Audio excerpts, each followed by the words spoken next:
Here's a bit of swill for you to drink, Mr. Holmes, if that's your real name.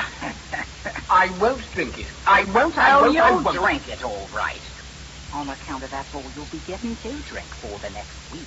I'm not thirsty. I'm not. You will be, me bucko. You will be. You better drink it, or else they will beat you. Sherlock Holmes, the world's greatest consulting detective, does not drink swills. Believe me, you will get used to swill faster than you will get used to a beating. Let me tell you, oh yes indeed. I know I did. Oh, you won't drink your swill, eh? Sherlock Holmes, the world's greatest detective, does not drink swill. So you think you're Sherlock Holmes? But I am Sherlock Holmes. You're the third fellow we had in here this week who thinks he's Sherlock Holmes. Well, just 'cause you're a loony don't make no never mind. Either you drink your swill, or you get a beating. Leave me alone. Get your hands off my Precious dog. Precious swill, eh? Now what have you got to say? Would you pass me the swill? Oh, dear. It looks like Sherlock Holmes is in a real mess this time. Well, that is the beginning of Episode 6 of the Misadventures of Sherlock Holmes, entitled The Death of Mr. Sherlock Holmes, as part of the continuing series Usually Whimsical, the Joe Bevilacqua Radio Theater Collection. And I'm your host and producer, Joe Bevilacqua, and I've got to go directly to my co-host, Dr. John H. Watson, M.D., to find out what is going on with Sherlock Holmes.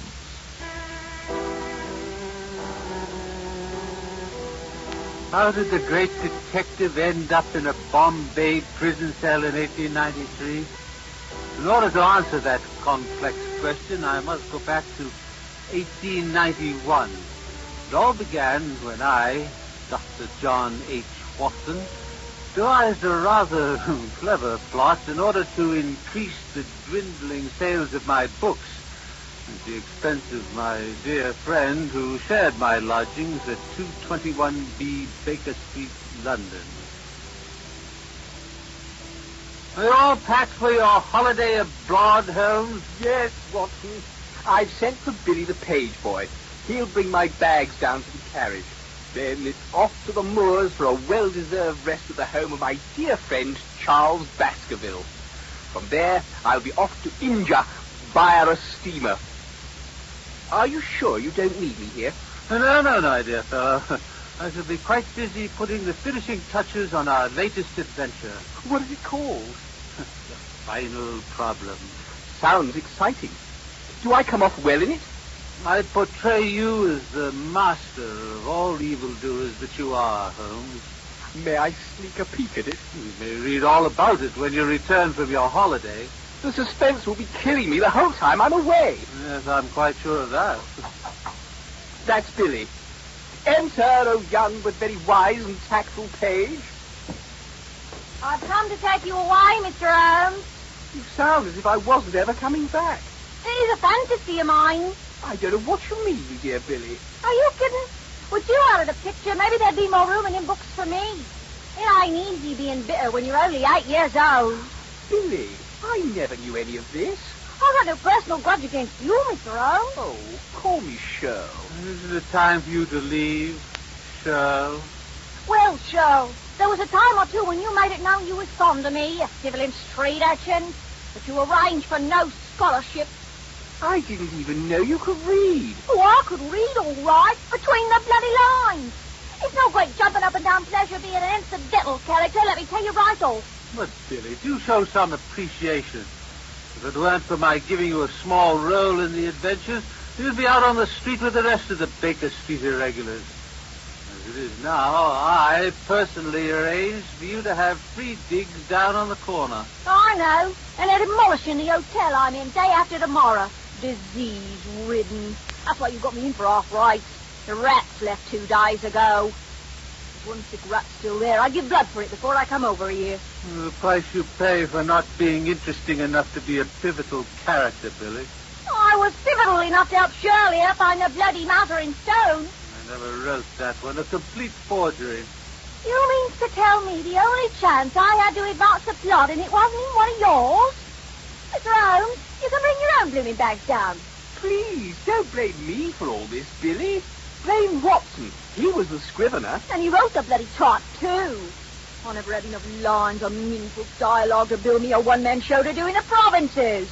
All I had in all of them books was a couple of lousy walk-ons. You, Dr. Watson, you can't even get your dates straight. You had me in the Valley of Fear in 1880. I wasn't born yet. I never heard of the Valley of Fear. Watson, is that a forgery? No, my dear fellow, it hasn't been published yet. But I read the rough draft. You let him read the rough draft? It's bad enough about me. But that scrubby cove what introduced you two chaps in the study in Scarlet, he didn't have no first name. He's just plain young Stamford. Young Stamford? Oh, yes, I remember. I never found him interesting enough to bring him back into the series. You at least got a few stories out of it, Billy. Watson never lets me read the rough draft. I still haven't gotten a few bob you were supposed to be paying me. Compared to me, King Lear is a musical turn. And now you come here to help your great friend and benefactor start off on his well-deserved holiday. Who's that? Why, me, of course. Dr. Watson. He don't listen to nobody, does he? He left. Clever deduction.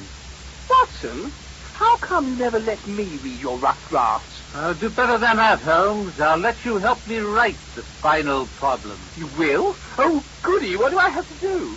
Oh, you know when you were dressed as a fern? Yes. And you pushed Moriarty out of his penthouse apartment? Yes, yes. And he fell to his death? What are you driving at? Would it be all right with you if I changed the locale from the penthouse to a high mountain cliff? Whatever for? For dramatic effect. Well, all right. Oh, thank you, Holmes. You may leave for your holiday. But is that all? I thought I was going to help you write it. You just did. Is that all there is to it? That's all. This writing game is easier than I thought. It's almost as easy as the deduction game you taught me. Perhaps someday I'll be a writer. I thought you wanted to be a beekeeper. Oh, yes. Then I suppose I couldn't be both. I know. I'll write about bees. Holmes, you mustn't keep Charles Baskerville waiting. Oh, it's all right, Watson. Old chap doesn't know I'm coming. It's a surprise. Nonetheless, here are your bags. And my dear stalker? Right here. Pipes? Here you go. Shag? Here. Coat needles? Here. 7% solution? Here. Now that's everything. Have a good, long rest. Goodbye. Is there anything else? Yes, Watson. Would you mind opening the door? I don't seem to have a free hand. Goodbye, Holmes. Have a nice holiday and don't forget to write. Watson, dear friend, companion, alter ego, and Boswell, you took me in when I needed shelter, and I just wanted to say thanks.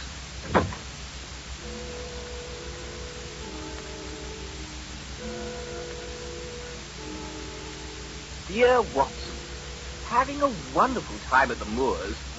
Devonshire is lovely at this time of the year. Wish you were here. Very truly yours, Mr. Sherlock Holmes. Oh, P.S. Charles Baskerville was murdered. I'm working on the case before I leave for India.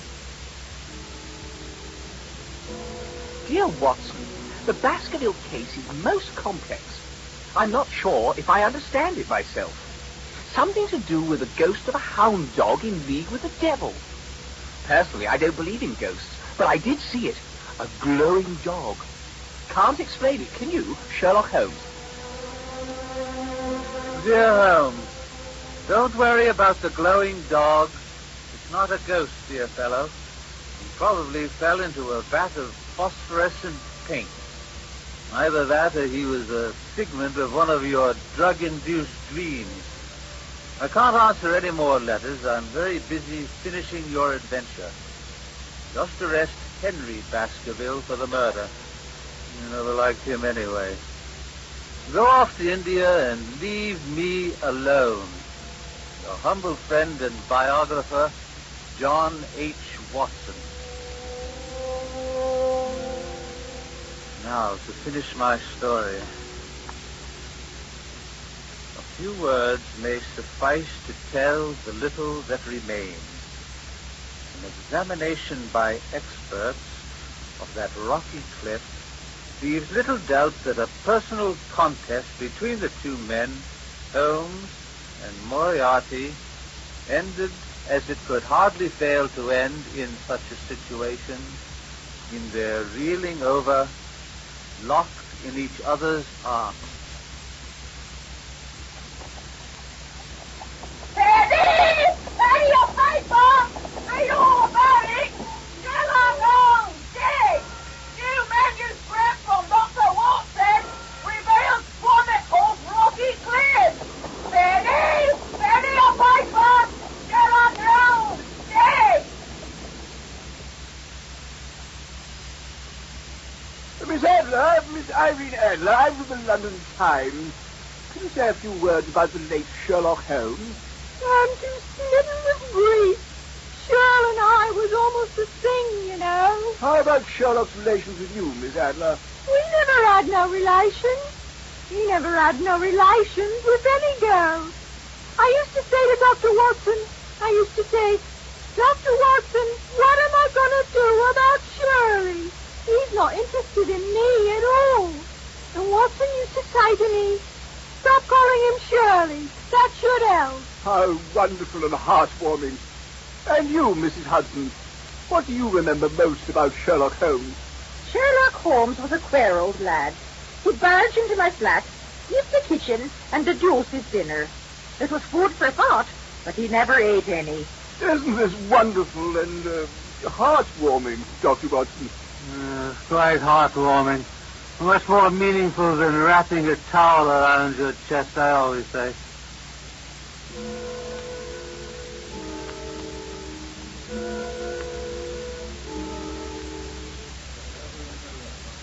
Name? Sherlock Holmes. Occupation? Genius super sleuth. Passport? Here you are. Sherlock Holmes. The Sherlock Holmes. One and the same. Grab him, boys! Let me alone! Get your hands off my personal person! That's right. He won't be going any place now. If you really wanted my autograph, you should have just asked for it. As Bombay Customs Officer, I hereby arrest you in the name of the Queen. But I've done nothing. You call falsifying a passport, entering a state illegally, attempting to exit the same way, and impersonating a genius super sleuth nothing. But I am Sherlock Holmes. Everyone knows Sherlock Holmes is dead. Oh, this is ridiculous. I'm not dead. Who says you're not? Why, everyone. Don't believe everything you hear. If we were to take a poll on the subject, this crowd would vote for Barabbas. Don't you read the papers? I find knowledge gets in the way of my deductive powers. It says right here, in black and yellow. Black and yellow? Yeah, I spilled a pint on the front page.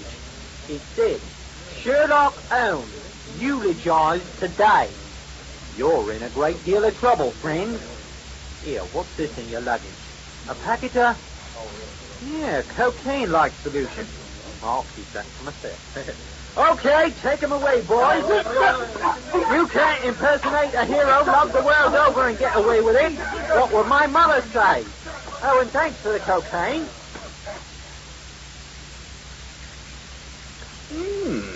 This is the best swill I've had all week. What are you in for, friend? Impersonating myself. What are you in for? Oh, it's a long story. I've got time. You mean you're doing time? Well, I was out for a stroll the other day, and I was walking along, and I must have been preoccupied, because suddenly there loomed up in front of me this great beast, this great white beast. What it was the holy cow of India. They hop it off. They go wherever they want. Nobody bothers them at all. In London, they'd be made into meat pies in a second. So there I was, confronted by this holy cow, and I said, Holy cow! Look what I am confronted with. So I give him a shove. Just like that. I give him a shove. I mean, what would you do if you were intimidated by the great beast? Well, you see, there's your answer right there. If you are telling the truth, oh my goodness, oh yes, indeed, you would have done what I have done, and you would have committed a crime, which is why they brought me before the tribunal. I was in big trouble. I wouldn't have wanted to be in your shoes. No, I don't wear shoes. Anyway, they said they were letting me off with a warning. They said only holy people, such as they were, could touch a sacred cow, or shove it as I had done. But as I was leaving the courtroom, I said to them, you are all such holy men. Why don't you shove it? And so they locked you in here. That's very clever. You deduced that yourself?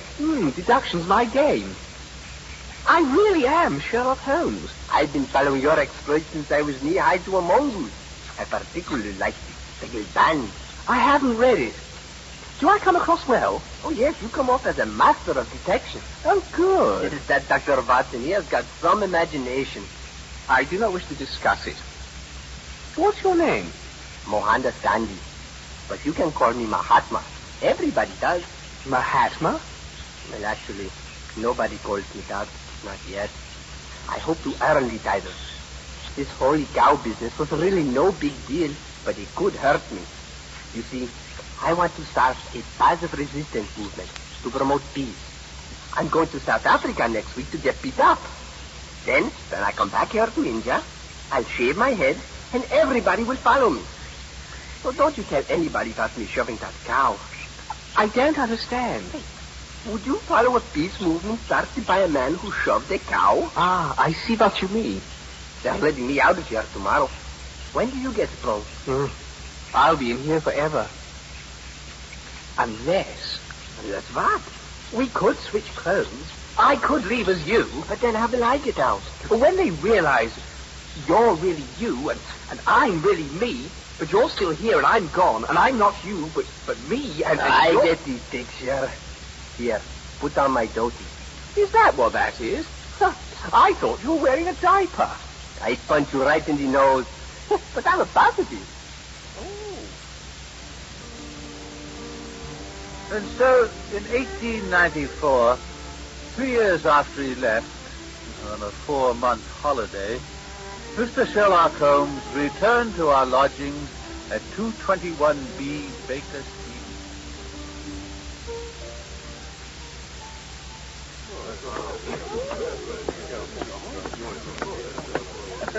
And this would be the illustrious sitting room of the illustrious consultant detective, the illustrious Sherlock Holmes.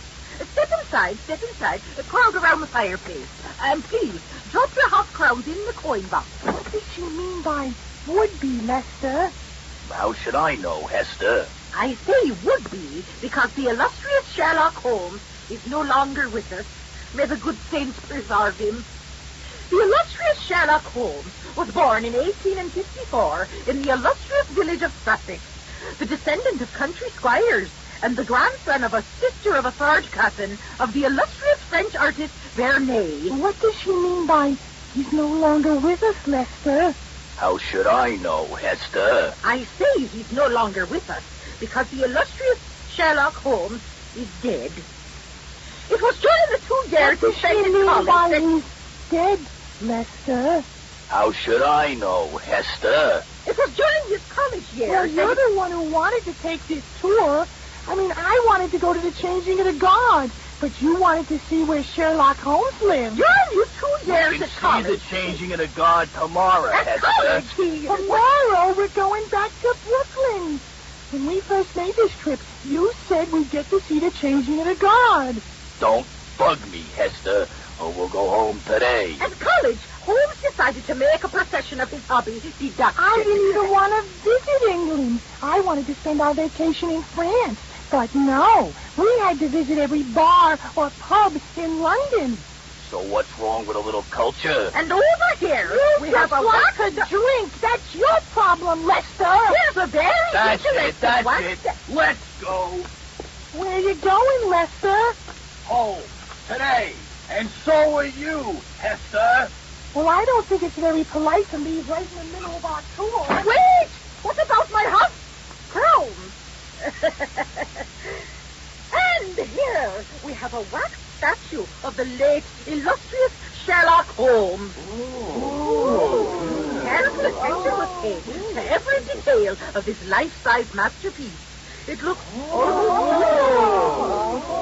And over here, we have another wax statue of Sherlock Holmes. I wonder how we were to be getting two wax dummies. Oh, this second one is a terrible likeness. Why, it doesn't look anything like him. The lips are all wrong. And the nose, why, the nose is too small. And they've completely missed his lovely green pallor. Let me have a closer look. Hello, Mrs. Hudson. Ah! I knew you'd be glad to see me. What? You're alive! Why should you think otherwise? Have you not read the papers? I find reading gets in the way of thinking. Well, you're dead. No, I'm not. I have a slight headache, but I'm not dead. That guy's not dead. Yeah, what a gist. Let's get out of here. Yeah, let's go back to Arkansas. At least when somebody dies there, they stay dead. Don't go, please. Who are all these people? Wait, don't leave. I'll kill him for you if you like.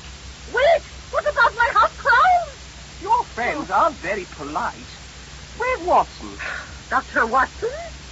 Yes. I wanted to surprise him by pretending to be a dummy. Well, you've had a great deal of practice. Why, thank you, Mrs. Hudson. Where is my humble biographer? Right about now, he's most likely loafing all the way to the bank. Did you tell him a joke? No, but he certainly made one of you. Are you sure you're not dead?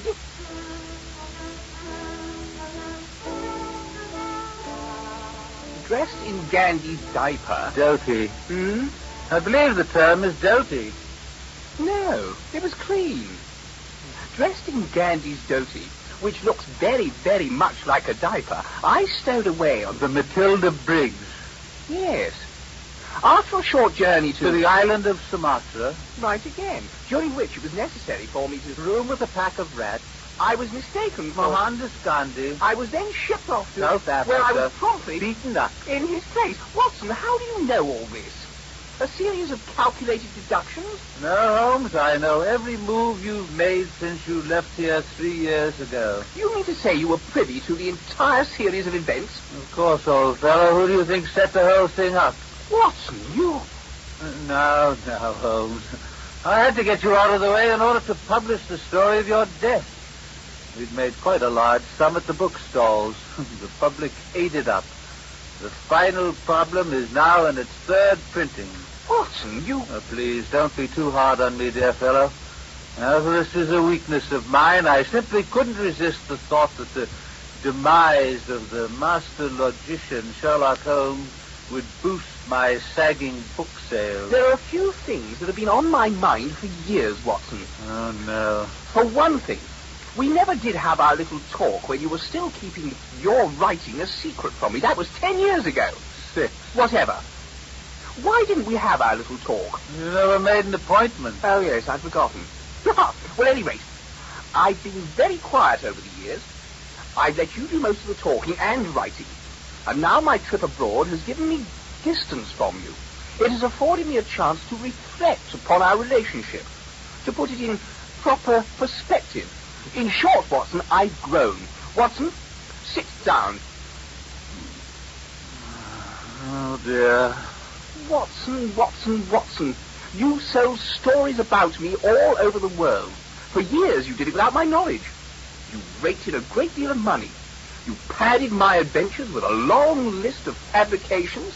You continuously distorted the truth and then boasted about it. The leg wound you never received. The 2 fictional wives you never married were only part of the picture. You painted me in your memoirs in such a way my own mother wouldn't recognize me.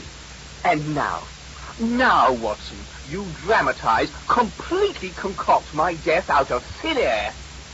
I cannot believe that you have done all this, and I have never, not once have I ever, done anything to pay you back. No, Holmes. Yes, Watson. You've selflessly devoted your life to making my name a household word. You've given up your own identity for me. You've locked yourself away in these quarters for years, selflessly sweating away, goose quill in hand, in front of your fool's cap. You put up with all my meager attempts at deduction and reasoning, not to mention my drug experiments and my deep fits of depression. You made your life a living hell so that I can be immortal. Oh, Watson, my dear Boswell, you are a saint. Oh, I don't know what to say. Don't say anything, dear friend. Here, take this box. For me? Holmes, I really don't deserve this. Go on, open it. Thank you, Holmes, for your forgiving nature. A giant rat! No, it's a pound of Sumatra cheese. Holmes, trust me, it's a rat. Oh dear. How did a rat get in there? He's eaten the cheese. Oh, he bit me. Is there anything I can do? Yes, take it away. Now come along, Sinbad. That's the rat's name. I recognize him from my stay in Sumatra. You know, Sinbad, there's a sickly rat in the hotel down on the corner. Perhaps you could give blood. Oh, you're a big fellow, aren't you? You'd make a fine pet. Mrs. Hudson doesn't allow any dogs, but she never said anything about rats. Rats like you are so very sweet. Oh, what's it got my... We're the Sinbad from Sumatra. It came upon us unintentionally. Or whether it was Holmes' bizarre idea of revenge, I shall never know.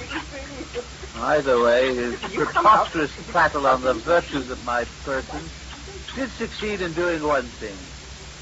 It made me realize the true nature of our relationship. In point of fact, Holmes was using me as much as I was using him. Moreover, I had created him, and now I had to live with him. Well, when next we meet, I shall detail, or rather Holmes will detail, the adventure for which the world has, until now, not been prepared. The giant rat of Sumatra. I wasn't there at the time. I was in hospital, St. Bartholomew's. That blasted rat had given me Cooley's disease, not to mention a severe case of fleas. The Cooley's disease is long gone, but I don't think I'll ever rid myself of the fleas. Episode 6 of The Misadventures of Sherlock Holmes, as part of the continuing series Usually Whimsical, the Joe Bevilacqua Radio Theater Collection. And I'm your producer and host, Joe Bevilacqua. Joining me in the cast were Henry J. Quinn, Vernon Morris, Terry Price, Jan Meredith, Joseph Catalana, William Melillo, and Gary Beery. And that program was written by myself along with Daws Butler. So join us next time. Find out what happens in episode 7 of The Misadventures of Sherlock Holmes.